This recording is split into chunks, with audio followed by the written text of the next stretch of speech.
E se tudo o que nos contaram sobre profetas for apenas a ponta do iceberg? E se por trás da escolha de Isaías existirem segredos antigos, revelações que estremeceram o próprio templo de Jerusalém? Hoje vamos explorar o mistério da escolha de Isaías, o homem que disse ter visto o trono de Deus.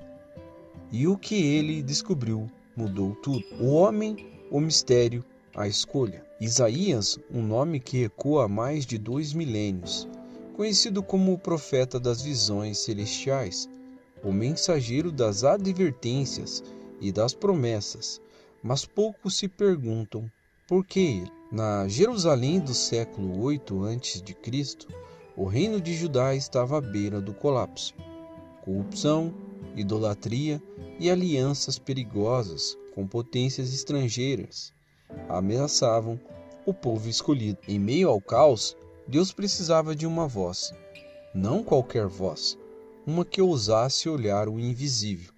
E foi aí que Isaías surgiu. Mas o curioso é, ele não é um sacerdote nem um guerreiro. Era um homem comum, da nobreza, talvez com conexões à realeza. Segundo a tradição, Isaías tinha acesso ao palácio e ao templo, mas jamais imaginou que seria chamado para uma missão que atravessaria os séculos. A visão que mudou tudo. O momento da escolha não foi discreto. Isaías relata no capítulo 6 de seu livro algo que poucos ousam interpretar ao pé da letra. No ano da morte do rei Uzias, eu vi o Senhor assentado sobre um trono, alto e sublime, e o seu manto enchia o templo. Mas o que Isaías realmente viu? 3 detalhes inquietam os estudiosos. Ele viu Deus, algo considerado impossível pela tradição hebraica. Ele descreveu seres com 6 asas, os enigmáticos serafins. A estrutura do templo pareceu tremer, quase como se a realidade e a eternidade colidissem. Como se naquele instante Isaías tivesse tido acesso a uma dimensão proibida, um vislumbre da sala do trono celeste. Mas o que veio a seguir foi ainda mais assustador, o chamado entre brasas e medo. Isaías, diante da visão, não se sentiu digno, e ele exclamou: ai de mim, estou perdido, sou um homem de lábios impuros e habito no meio de um povo de impuros lábios. Foi então que um dos serafins voou até ele trazendo uma brasa viva, retirada do altar celestial. A brasa tocou seus lábios, um ritual simbólico, ou algo mais profundo, purificação, alteração espiritual, marcação eterna. É nesse ponto que muitos teólogos especulam. A brasa não era apenas fogo, mas conhecimento divino.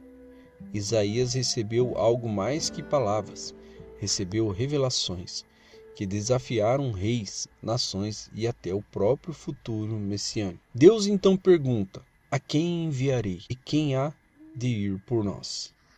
Isaías, agora transformado, responde: eis-me aqui, envia-me a mim. Mas será que Isaías realmente entendeu o peso desse sim? Que ele iria revelar colocaria sua vida em risco. Por que Deus escolheu Isaías? O mistério permanece porque Deus não escolheu outro sacerdote. Porque não um guerreiro ou um líder político? A resposta pode estar no coração e na posição social.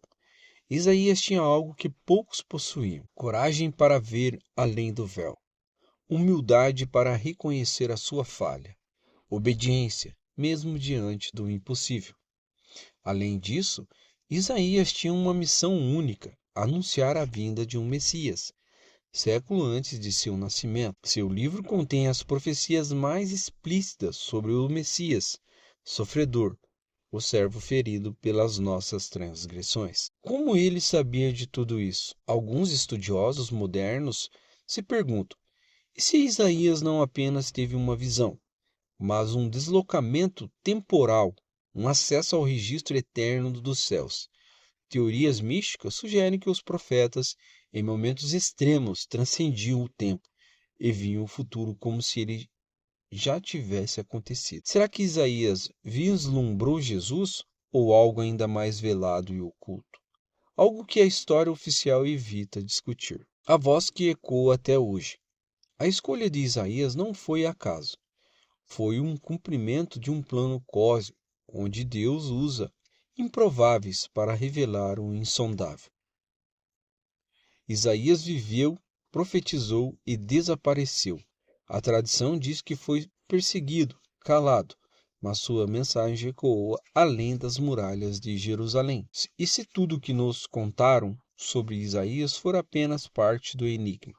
E se as brasas, os serafins e o trono forem apenas fragmentos de algo muito maior, que permanece oculto até hoje? A resposta pode estar escondida bem debaixo dos nossos pés.